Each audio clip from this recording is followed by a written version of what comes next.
So we've just had the Donkey Kong Bonanza Direct. Not a general Direct, as a lot of people were hoping for. I sort of was in a split mind. I mean, it would be lovely to have one, and I think we could use a bit more information what's coming down the field. But we did have two in quite quick succession. Not an awful long time ago, by Direct standards at least. Still, this is usually a pretty consistent time in the year where we expect a fairly big Direct, even if it's just a partner showcase where they don't have a lot to show at that time. But no, the primetime slot went to Donkey Kong, and I've been looking forward to Donkey Kong Bonanza, but I sort of thought it was going to be sort of like a slightly lesser Odyssey. And not in quality or anything, but just in sort of scope. I just thought it was going to be a bit of a side project that we've sort of been cooking away on while the 3D Mario one is storming ahead. And that could still well be the case. But I'm happy to say this Direct proved me wrong, proved my cynical brain wrong. I think because it was placed fairly soon after Mario Kart, just over a month, I guess, month and a half. I think I just expected it to be something to tie us over. But anyway, what did the Direct itself have to offer? Well, it opens with a sort of like Fire Emblem sort of anime opening song, and this is the first of like many instances of Odyssey influence, and it felt out of place, but that's not necessarily a bad thing, as we've seen in things like Mario Wonder and the Thousand Year Door re-release. Nintendo are becoming a bit, a little bit less restrained with their characters, I think, in what the scenarios they can be in and, what they can do. If you look back at the sort of 3DS and most of the Wii U sort of stuff, a lot of the Mario stuff, it feels a bit, sterile, just playing it safe at a time where they sort of needed to play it safe. They couldn't really afford any major risks. And actually, the game itself is quite a risk. Your second title, not Zelda, not Animal Crossing, which are two big pillars, clearly not quite ready out of the oven yet. But anyway, then it's revealed that this Odd Rock that was supposedly, sorry to keep, coming back to Odyssey, but it's supposedly the Cappy of this game, the little side character, just, dies. No, it explodes and turns into Pauline. But like a young Pauline. It's weird. Why Pauline's in a rock, I have no idea. Maybe she got stuck, I don't know. But apparently she's trying to find her way home. And so there might be she's been abducted or kidnapped or whatever, and that's how she ended up in that rock. But luckily Donkey Kong found her. And look, as good as I'm sure you can make a talking rock as a character, I was sort of thinking like, well, there's only so much sort of character you can get out of that. But I think having Pauline there as a sort of, and there's voice acting. I wasn't going to get onto this till later, but voice acting in it's like Mario Sunshine all over again. And they were alluding to this in Odyssey, because Bowser was like, Mario, like really weird. But perhaps they just drew the line at a hat that could, both capture things and talk. Like you've got to have a bit of restraint. Perhaps Nintendo were a bit more willing to do this with a character like Pauline, because she sang, she still sings in some of the spin-off games that she's been in. But yeah, and just that alone, just having voice acting, even just for one character, really makes the game feel so much more alive and everything. Oh, it's brilliant. And then they sort of briefly touch on how you progress through the game. You're going deeper and deeper underground, despite what it looks like in the environment. Yeah, you're going down and down. You're trying to reach the core, which is really, really cool. And then we launch straight into Donkey Kong's moveset. And initially, it's like, Donkey Kong can run. And you're thinking, oh, your eyes are starting to roll, because this is like getting into Mario Kart Direct territory, where it's like, you can play as Mario! But no, it just keeps going and going and going and demonstrating all these different moves you can pull off with Donkey Kong. And again, it just reminds you of Odyssey and how nimble and how free Mario felt in that game. It's one of the best feeling control schemes I think that game has. Oh, it's amazing. And of course, we did know about quite a few of these from the Direct and the Tree House, the fact that you can obviously, punch the wall, punch underground, surf on rocks, that's all really cool. But then you've got like sticking different materials together to make, platforms or, sculptures or bridges. And you just think, oh, that is Tears of the Kingdom right there. That is exactly And you know, even the sort of overworld bit, you know, that little yellow grass bit was, you know, Tears of the Kingdom-esque. But this definitely reminded you of it, and or it reminded me of it. And it's almost like they were looking in on the Zelda devs and thinking, oh yeah, Donkey Kong, that's exactly what needs this mechanic. And you know, I think it works quite well. And then you've got, of course, you know, Pauline singing, you know, revealing secrets. That's really cute, really cool. So yeah, if it controls as good as it looks like it controls, if that makes sense, then yeah, I think we're in for a really good time here. If it's anything like Odyssey, yeah, we're in good hands. Which could be said for a lot of the game, to be honest. And then we're introduced to some of the NPC characters inhabit the world. And, you know, Donkey Kong's going through a major, you know, Donkey Kong himself is going through a major visual change, obviously. And it does call into question how the sort of Donkey Kong verse, you know, visually, how that's going to adapt and translate with him, how much it's going to adapt and translate. But as for these new characters, I think they look great, you know. They've definitely got Rare-like designs. Which is really nice to see. That zebra with the ice cream, you know, mark my words, he's going to be the next cow.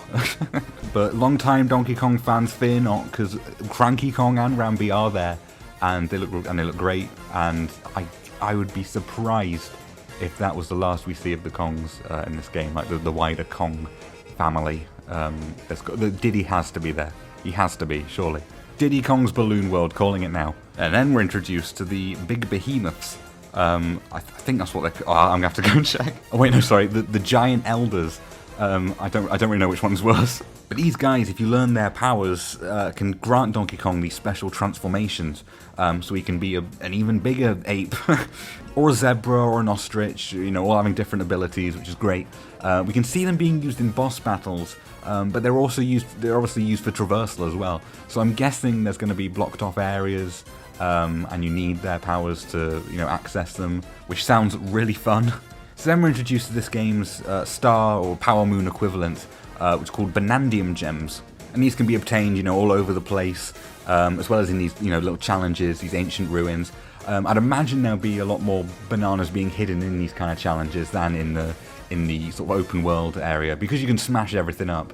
I would guess it makes it easier to find things that are hidden, I suppose, if you can just destroy everything. So I can imagine there's going to be a bigger emphasis on doing challenges to earn these bananas, rather than just finding them dotted around in the world. Although I imagine there will be quite a few that are hidden away here and there. Oh, very happy to see some 2D challenges in there as well. I know we saw that in the Switch 2 Direct trailer, but I just thought that was going to be an homage to the original Donkey Kong Country. But it looks like there's going to be a good few in here, which is great. Oh, and there was even a challenge based on the arcade Donkey Kong. And I've been getting a real kick out of that DK Spaceport track on Mario Kart World. So I'm definitely in the mood for this. Oh, and then we have a steel point system, which I'm really surprised hasn't been in a 3D Mario game before. I hadn't really considered it until this, but... Well, I suppose, you know, Donkey Kong is more combat-based, and Mario's a bit more sort of traversal, I guess. So it does make sense. It does make more sense here, I guess. And then we get to see all the collectibles, which all have their own purpose, which is really nice. They shoot off Banandium chips and gold, which give you Banandium gems if you collect enough of the chips, and helpful items. And I was thinking, oh, there's got to be outfits. Surely there has to be outfits. You can't keep Donkey Kong in that denim forever. But then, sigh of relief, you can exchange fossils for outfits, not just for Donkey Kong, but for Pauline as well, which is really nice. And you can change the color of his fur because, you know, why not? And you get stat boosts from them as well, which shouldn't be surprising, but also it feels like one of those really obvious things that they would miss. So it's, yeah, really, really good to see them here, and hopefully makes collecting the fossils for the outfits a bit more enticing. And then we have these treasure chests, which show you the location of a Banandium gem, or I think several Banandium gems or fossils in the area. This might be a bit of a controversial one. Some people might want the, you know, traditional pure collectathon experience. I probably will. I mean, it's difficult to know how hard some of these are going to be to find, so they might prove their worth, but I can see some people avoiding these, unless they're a collectible, unless the maps are a collectible themselves, in which case, you know, what are you supposed to do then? We get to see the hub space you can kind of pull up. I don't know whether this is something you can just pull up at every checkpoint, or if it's in another place entirely. I don't really know. I think it might be the former. You can rest up, recover, change your clothes, and worst of all, I mean, not worst of all, but hear me out, there's a music player, there's a jukebox, and sometimes you get new music tracks when you defeat enemies. It's fantastic, and it's spitting in the face of Mario Kart World, which has a fantastic soundtrack, way too good to be heard in the background, and so desperately needs a jukebox so you can pick what you want, when you want, listen in your own free time, whatever. So to see it here, and there was some great music during the direct, there was some great compositions, and there was a DK rap playing during this bit as well. But to see it here and not there is soul crushing.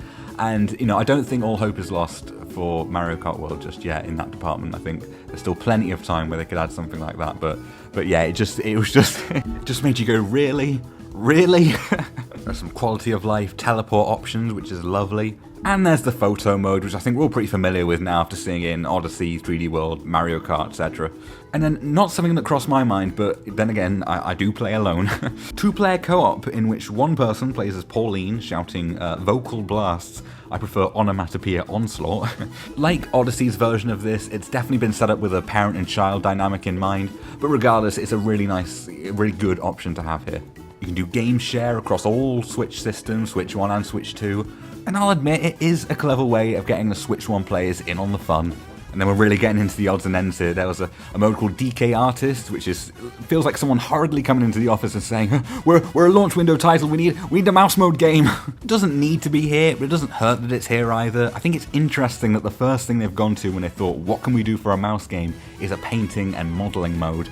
Kind of alludes to some Mario Paint content maybe coming down the line, maybe. And then, I nearly jumped out my seat at this, we got a new amiibo, Donkey Kong and Pauline, which when scanned unlocks Pauline's typical attire that we usually see her in. Apparently this can be unlocked normally later on in the game, and while most people buy amiibos for the figures themselves, I think especially as they've gone up in price, I think people might have been wanting a better incentive, but then of course you don't want to lock content behind them either, so you know, what are you going to do? And that was pretty much it, a lot better than what people were expecting, probably because of the Mario Kart fiasco. But to be fair, I think that did have a disadvantage because we had a ton of treehouse footage, a ton of Switch 2 experience footage, so a lot of information spread off the back of those. For people in the loop at least, I do think the Mario Kart Direct was aimed at people who hadn't seen all that. But this presentation, you know, certainly for me, definitely raised the bar in what to expect from this game. And to be honest, I think this is the Odyssey 2 we were all hoping and dreaming about. Does make you wonder how far a 3D Mario is down the line. It's really hard to imagine it being too far out, being such a tentpole title and everything. So, you know, but for now, I think we're in for a grand old time with DK and Pauline. Thank you for watching.